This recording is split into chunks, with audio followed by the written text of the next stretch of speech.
Hi everybody, Linda Carroll here from my studio, Gather of Great Things.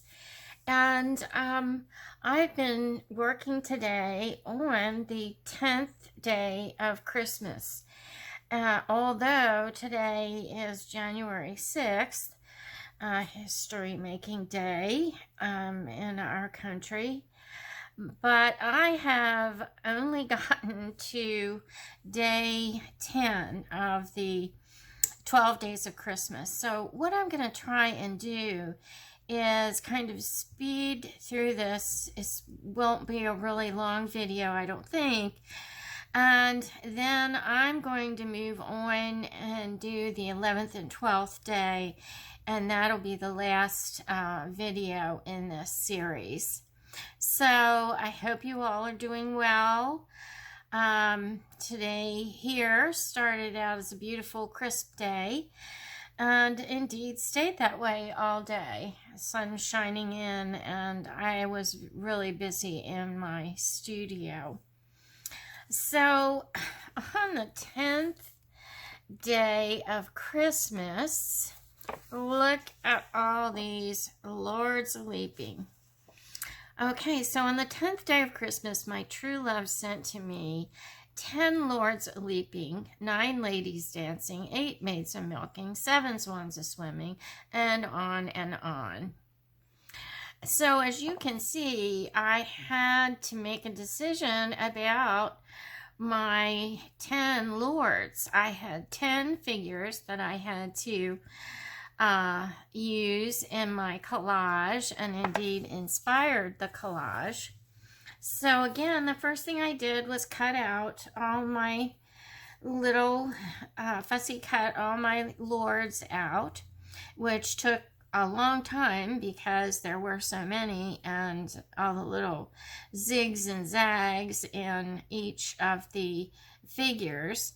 But I got those all cut out, and what I knew was I wanted to have some kind of a cityscape that these lords would be leaping through.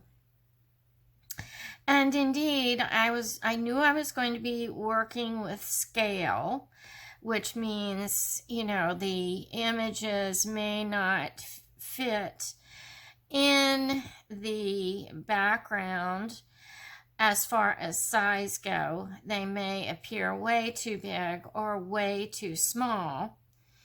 So that was one thing I was going to do. I knew I was going to be working with movement through the collage, just by the fact that the lures are very, very active in this image.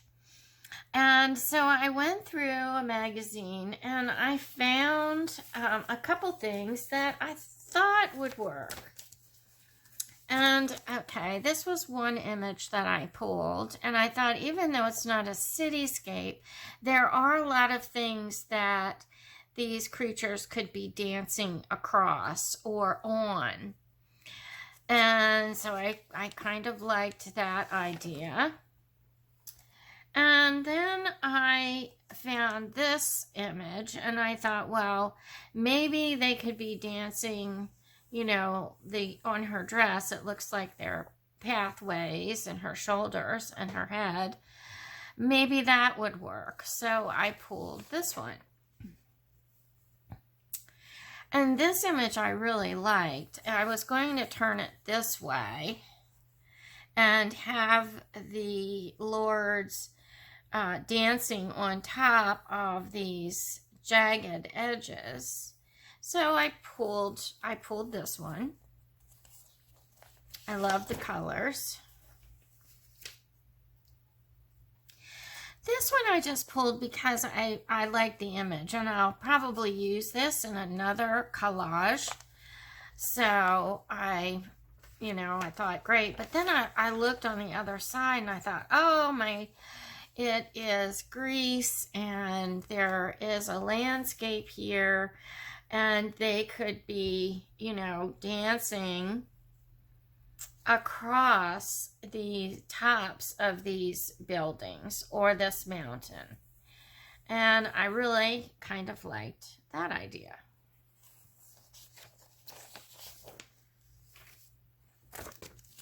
And then I found this fellow, and he looks like he's kicking or leaping or something. And I thought, well, you know, maybe they could be dancing on his image. Very, you know, kind of different, but I thought it might be a good idea. Then I found another trunk that I could have added to the first image.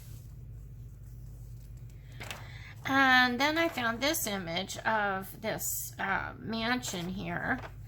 And I thought, wow, this could be really pretty if they were kind of dancing across the top or leaping to the ground. And indeed, I would be working with scale because they are totally out of scale with this picture. But this picture wasn't big enough to do what I wanted to do. So I found this picture of this kind of a city corner in Japan. And I really liked graffiti over here, and I liked kind of the image is kind of spooky, and it's at nighttime, and I thought, well, it fit the size of my paper, and I think it will work for the images to dance upon or leap around. There are lots of different layers here. We've got the sidewalk, we have the street, we have the stairs, we have this railing. So that would work to put my images on. So I just went ahead and glued it down, and then I started laying out my images. And I really liked the way they were looking. But what I didn't like were the faces, because they were just, you know, these little tiny boring kind of faces, and it really wasn't making any kind of a statement or anything. So I cut all their heads off. And I went, okay, again, I was asking myself, what do you have a lot of? And I already did the birds, so I didn't want to do that. And I had thought it the other day about doing stamps, using stamps for the heads of these characters. So I went through my stamp book and I pulled out stamps that I thought would work. And then I started playing with the stamps with the different bodies. And I was looking at color, I was looking at size, I was looking at shape, I was looking at the direction that they were looking. And I finally matched up my stamps with the bodies. And I really liked the way it looked. I liked the contrast of the jagged edges of the stamp with the images in the background. And I found my number 10, and I've already glued the word Lords in there. But I was looking for graffiti, actually, to put in the background, because I really liked this. And as I was looking for graffiti, I found these cockroaches.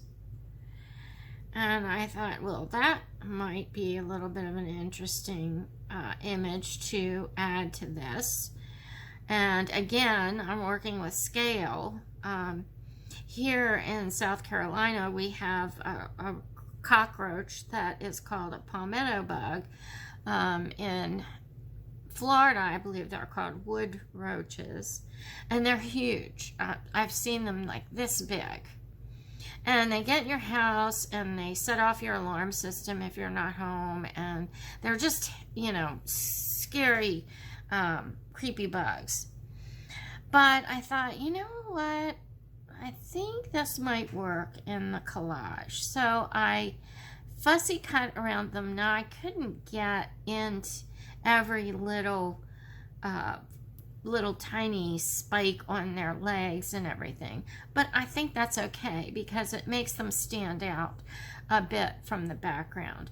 So I fussy cut out these 3 cockroaches. I had another little tiny one, but I really like to work in 3s. I like to work in odd numbers, and I already had my 10 lords. So I went ahead and fussy cut out my cockroaches, and then my brother called, and I became distracted by what was going on in DC and spent a lot of time watching the news. So now I have finally gotten back to my collage. Now, before I left, I did find this piece of clip art of Asian writing. And I had this big hole here, and it was quite bright. And I thought, well, that works there. It kind of fills in that space. I had a white area here that really wasn't talking to me except saying, this really needs to be filled in. So I put my leaping in here, and that worked. It, you know, was the right size and kind of filled in that spot. So I just came back into the studio, and I'm looking at this and I'm going, this I really like. It's different. There's a lot of movement in it. I don't know that there's a lot of symbolism in it, but I think that I'll realize later about what this is really saying or the story that it's telling. But for now, I have a lot of leaping lords in a dark street jumping around with stamps as heads. So if you just want to look at it really realistically, that's what I have.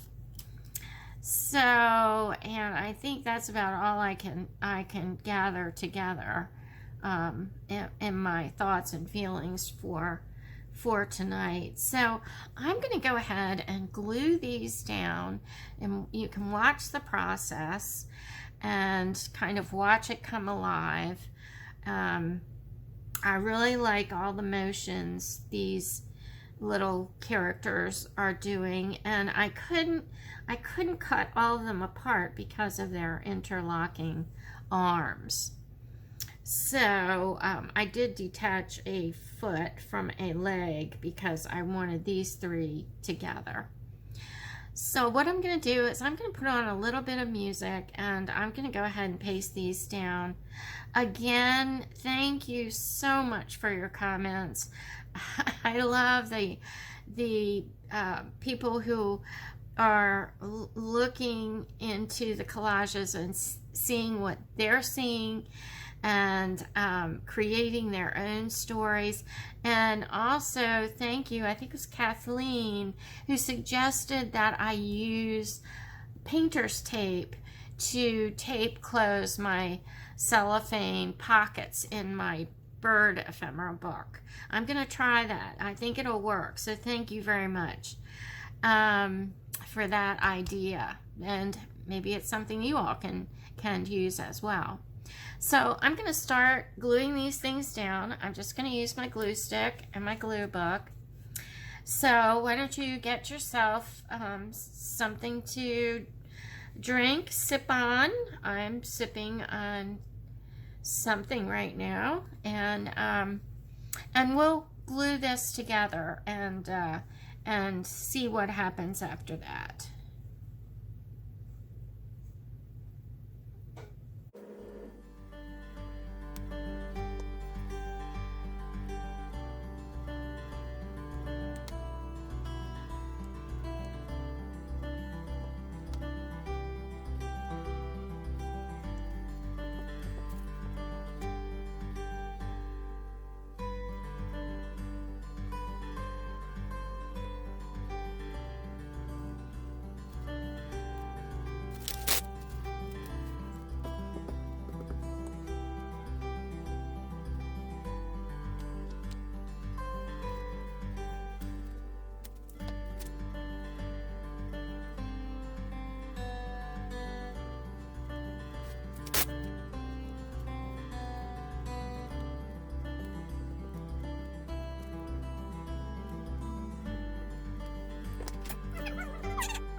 Okay, so this is the first double spread collage in the series.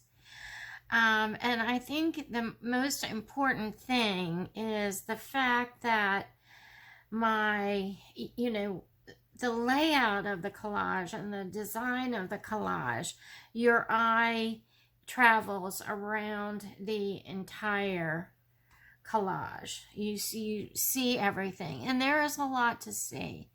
If you really want to go in and look at these characters who provided the heads for the lords, they're pretty interesting.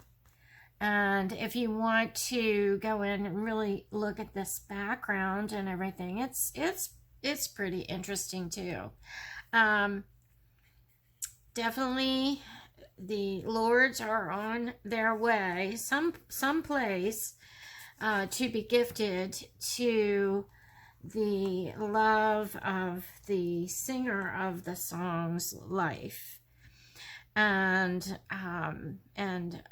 I guess they leapt all the way there. So anyway, I'm going to call this one finished. I hope you all are having a good day or evening, and I'm going to wish you many blessings, and I will see you again soon. I'm going to try and get this up tomorrow so that you'll have this one to look at, and then I'm going to go ahead and the next video will work on 11 and 12 and finish up this series. So thank you so much for watching.